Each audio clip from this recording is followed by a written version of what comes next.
So last night I did end up with another sick animal. I got a sick animal put in the pen. He wasn't looking good this morning. And I gave him a shot of Zactran about 45 minutes ago, 30 minutes ago, and he's already back on the feed. He's already eating. It's not the worst infection that I've ever seen in terms of illness in the cattle. But any time that my animal gets sick, I treat it like it's the worst infection that could have ever happened. I immediately treat, okay, so the thing about BRD is that if you sit around and you go, oh, well, I think my animals just got a cold or something. I think my animal's just sniffling up a little bit. I think I'm not gonna, worry too much about it. If you wait for a day or two, that animal could end up with like a full-blown, this animal's gonna die type pneumonia. And so that's the thing about BRD. And these animals, okay, so cattle, they are prey animals. They do not exhibit signs of illness, and they do not exhibit signs of pain. Like they do not do it instinctively. They do not do it. And so if your animal looks sick, you need to immediately treat that animal on the spot, immediately, like it is the worst infection that could have ever happened. That's the thing about BRD. Like if you look at an animal and you go, oh, I think this animal's a little sick, but I'm not going to worry too much about it. I'm going to see if it fixes itself. If a cow, if a bovine is looking sick, that is a very, very, very bad sign. Need to treat that infection immediately, like it is the worst infection that could have ever happened. Yeah, that is how you need to go about it from what I have seen with BRD. And so yesterday, my CPA got back to me. I filed my taxes, and my CPA looked. I sent the paperwork over to my CPA, and my CPA told me that I ended up paying like it was like a $3,700 or $4,000, something like that. It was $3,700 to $4,000 in taxes, because there was something that I did not understand or I did not know. But for the purpose of giving y'all good information, I will let you know what I know now. So if you buy livestock in 2023 and you do not intend to sell that livestock until 2024, and you are filing your 2023 taxes, you can only deduct half of the cost. And so like last year, so if you make okay, so I'll just use me as an example, because this is what happened to me. So I made a net profit of about 40 grand, and I purchased I don't know, I don't remember exactly how the numbers work, but long story short, if you purchase animals in 2023 and you intend to not sell them until 2024, you can only write off half of the cost. And so long story short, I ended up having to pay about $3,700 in taxes, about $4,000 in taxes. And so last year I really only came home with about $34,000. $32,000 to $35,000 was what I made. And so but still, even at just making I'm just going to be honest, if we are going to be honest with each other, making about $2,800 a month on a 10-acre field is like extremely, extremely, extremely good. Now that I know what I do, because so the thing about having, the less money you have, the less risk you are at of anything. Even if you make a small little, whatever, a mishap, right? Oh man, I did not understand the tax ruling, or I did not understand the tax implications, and I ended up having to pay income tax or whatever tax on half of my earnings. If you only make $40,000 a year, half of your earnings is 20 grand. But if you make 400 grand, half of your earnings is 200 grand. And so, when you have, this is what if you look at, America as a system in its entirety, it is built so that it is easier for poor people to make money. It is much drastically easier for poor people to make money than it is for rich people. Because but and here's also the thing about money, is that once you get to the point where you're making 4 to 5 times more money than you spend on a monthly basis, you practically have unlimited money. Like let's say you need $4,000 or $3,000, right? Let's say you need $3,000 a month to live, right? You need to pay for your bills, or you need to you need to pay for all your bills and whatever it may be. If it costs you 3 grand, but you bring home 12 grand, I mean, you all at that point you are already rich. I mean, you don't the money's not going to do anything. Well, I mean, I'm not going to say the money's not going to do it, because even at that point the money is very important. And if I had the choice between making 40 and 140, I would choose to make 140. And if you want to, I've already said, if you want to debate me on that, I don't take judgment from man. I will let God, be the judge of me on that one, right? I do honest work. I work 7 days a week. This work is extremely difficult. Here's the thing about the money, right? If we were just going to be honest with each other, last year I did not do very good, and I still brought home about $2,700 a month, $2,800 a month after taxes. This year I'll probably bring home double. I'll probably bring, actually, now that I know, but now that I know what I do about the taxes, I can fiddle fart around with the numbers, right? Now that I know, if I'm gonna purchase animals, if I make 70,000, but here's the things that if I'm going to continue forward with my business plan, like let's say I make 70 grand on my farm this year, I make a net profit of 70 grand, right? I make a net profit of, 60 grand. If I make a net profit of 60 grand and I want to write that off on my taxes in its entirety next year by purchasing cattle this year, I will need to purchase $120,000 worth of cattle. I will need to purchase double that amount. I will need to take my earnings and multiply it by 2. It's very simple math. And so if I make 60 grand, for me to write off my income taxes next year by purchasing cattle this year, I will have to double that number and invest that number. So it's very easy, right? It's very, it's not difficult. It's not difficult math. As long as I understand what's going on, I can do it. And so, if I make 60 grand this year and I purchase 60 grand worth of cattle, next year I will have to pay taxes on 30 grand. I'll have to pay taxes on half of it. But I also asked my CPA, can I buy a truck? And my CPA said, yes, you can buy a truck. And you can buy a truck. And I need to keep the receipt for how much I paid for the truck. He needs to know how much I paid for the truck. Because, and he told me that the way that the truck works is that I depreciate the truck at 20% a year for the next 5 years. So over the next 5 years, I can write off 20% of the cost of the truck over the next 5 years. And so like if I buy a truck right now that's worth 80 grand, I can write off about like 15,000 of it a year. That's what he told me. And so now that I know the numbers, when I go to the dealership and I ask the dealership, hey, I want to buy a truck, I'm gonna take a 5-year loan on it, right? I would take a 5-year loan on it, because if I deduct the cost of the truck over the next 5 years, then I would take a 5-year loan on the truck, because by the time I got finished paying off the truck, I would also have depreciated the truck 100%. And so if I buy a truck for, let's say, 75 grand and I write off 15,000 a year, and I only need to pay 1,000 a month for the truck, it's in my best financial interest to just buy the truck. Because if I do not buy the truck, I will owe taxes. I will owe a lot of taxes. That's the thing. The thing about a business is that and then you're also gonna have to pay a Social Security tax, right? And so if you want to know about this stuff, don't ask me. I'm just this is very, very just it may not even be 100% accurate. If you want to know what's going on with your taxes, the way you figure out is to ask your CPA. Ask your CPA and they will tell you. And so the CPA told me, yes, you can buy a truck. If you, the thing about livestock is that if I want to write off the cost of my animals that I'm going to sell next year, if I want to write them off this year, I need to cut that number in half.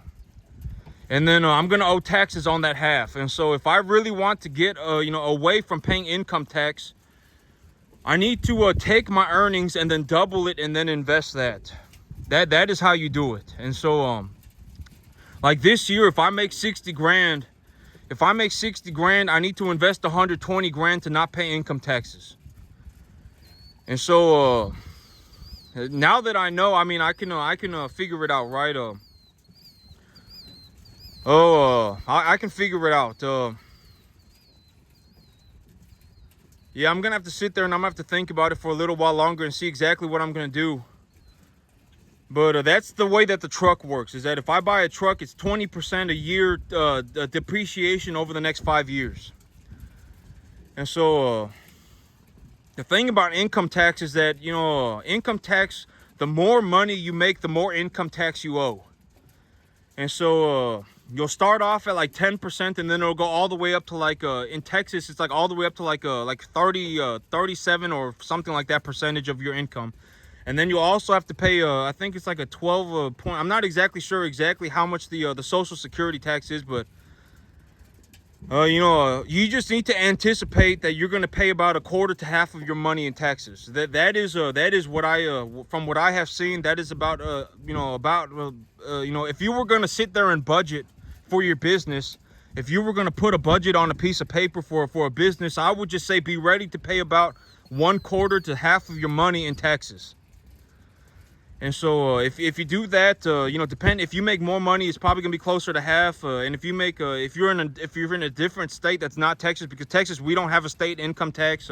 We only have a federal income, or everybody has a federal income tax, but we don't have a state income tax here. So you just need to anticipate that about a quarter to half of your money is going to be going to the taxes. Unless you do something like invest twice your earnings. If you or in terms of the cattle business, because it's like if I bring home 60 grand, but I purchase $120,000 worth of cattle, I take that 60 grand, and then I also take a $60,000 loan on top of that, and I invest the 120. I can now write off my taxes in its entirety, my income taxes in its entirety. And so yep, I ended up paying about $3,700 to $4,000 in taxes for last year. And so I didn't, and that to me, it's like, man, I brought home like 35, 40 grand, and I had to pay like 10% or like 12% of that in taxes, right? And so I ended up only really coming home with about 32 grand. I really only made about $2,700 a month. But this year, I'm going to do better. I'm going to do better this year. I am doing better already this year. And now that I know how the numbers work, I can figure it out. And so, but I need the money, right? Like if it came down, I'm not going to say I need the money, because need is not exactly the most accurate term. But I'm just going to be honest, like me, I make my money growing beef, right? I make my money growing beef. If I send the money to the government, I'm sure that they're doing something with it. I mean, I hope it's not just paying politicians. I mean, from what I understand, that they are running the Social Security program, and they are also building roads and stuff like that. And so I'm sure, they're doing something good with it, I would hope, right? And so I would think, and so a portion of that money is doing good. But if I were given the money and to just have by myself, legitimately all of my money would go straight back into my business.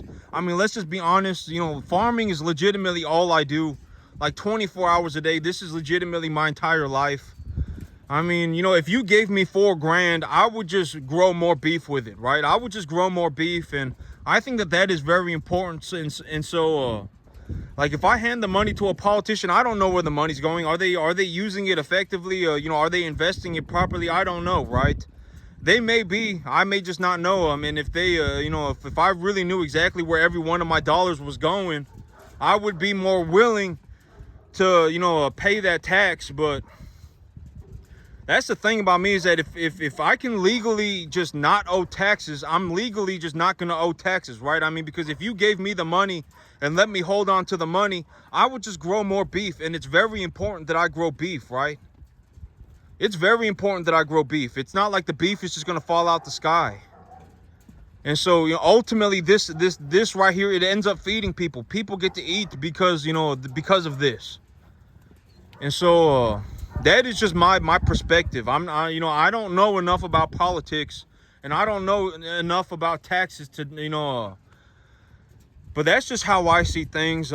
If I can legally put myself in a situation where I do not owe taxes, I would legally put myself in a situation that I do not owe taxes, so that I can, so that I can run more cattle. And so yeah, but about a quarter to about half of your income, depending on how much, the more money you make, the more taxes you will have to pay. And you know, if I bring home 60 grand and I buy a new truck, and I invest the 60 grand, I will still owe taxes on about 20,000 of it. And so yeah, I'm gonna have to figure out what I'm gonna do exactly. Well, but if I owe taxes on 20 grand, I mean, it's like you know, it's gonna be like I don't know exactly how much. It's only gonna be a few $1,000s, but and so that's not the end of the world, right? Like if I bring home 60 grand and it turns out that I had to pay taxes, and I bought myself a new truck, and you know, I mean, it'll be fine. I mean, it'll be fine. Taxes are not gonna be what make or break me, right? They're just not. At the end of the day, if it's like even at $5,000 a month, even if I only bring home even if I only bring home $4,000 a month, you know, even then it's still worth the money. I need the 50 grand. The 50 grand is gonna do a lot for me, right? And so even it's like, oh well, you know, but if I can legally, you know, make and keep 5 grand, I'm gonna choose to make and keep 5 grand. You know, if it turns out that you know, like if I have to pay $1,000 in taxes or whatever a month, you know, I'm not gonna want to do it, right? I mean, who's gonna want to do that? But I mean, if I can legally keep all of my money, I would. But if I legally can't do that, then I will just pay taxes because you know, I mean, it is what it is, right? But if, you know, from my understanding, if I want to legally get out of paying income tax, the way that I do it is I double my income and invest that into my business, which is not the end of the world. But if I do that, you know, it puts me in a situation where I now need to bring home, by the end of the year, I don't need to bring home like you know, like 100 cattle. You know, 100, not even by the end of the year. In the next 6 months. In the next 5 months, I will need to bring home about 500 cattle. If that is my intention to write off. Oh wait, actually, excuse me. So if I make let's say when I sell these cattle, I net a profit of about 30 grand, right? I've got 50 animals, and if I sell these animals, I'll probably come home with about $75,000-$80,000. If they're at about 700 pounds for the heifers and 800 pounds for the steers, I'll come home with about $75,000-$80,000 if the feeder cattle market goes sideways. The feeder cattle market right now is sitting at about 245 or something, like 245, 250, and so I'll come home with 75, 80 grand. I'll make about 30 grand. And if I invest that 30 grand with the 50 grand, or excuse me, if I invest that 30 grand with the 30 grand of the loan that I have, that's 60 grand. I would have to come home with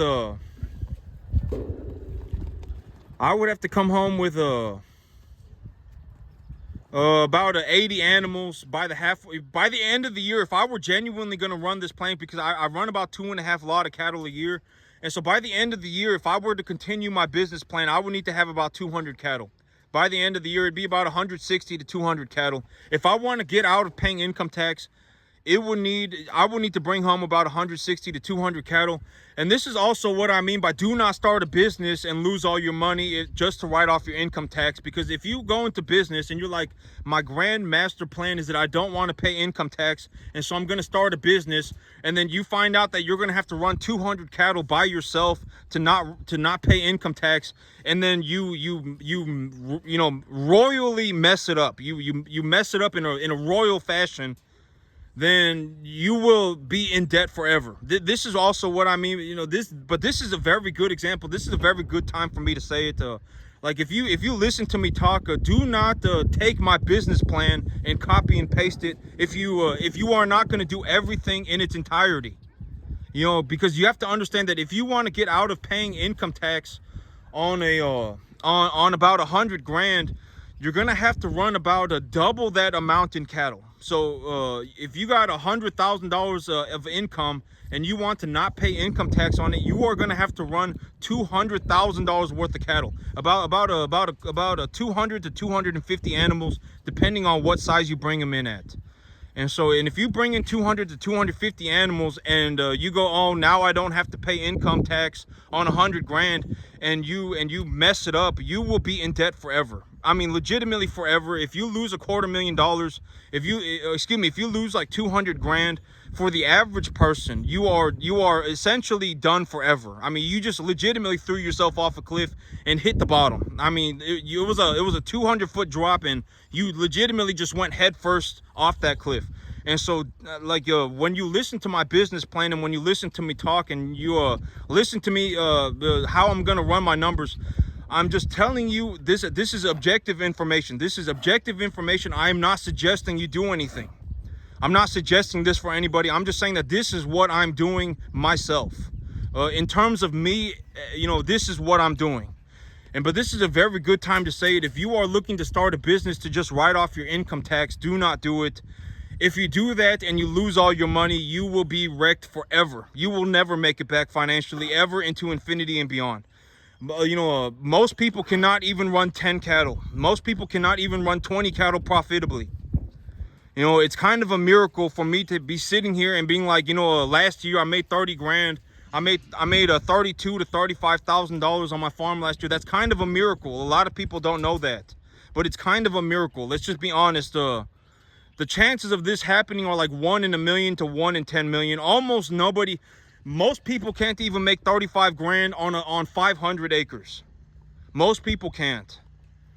And so, me having made about $30,000 to $35,000 of net profit on my field over the last year is kind of a miracle. And, if I just, but this year I'll probably do even better. I probably will. I'll probably do my trajectory right now is to run about 2.5 lot of cattle.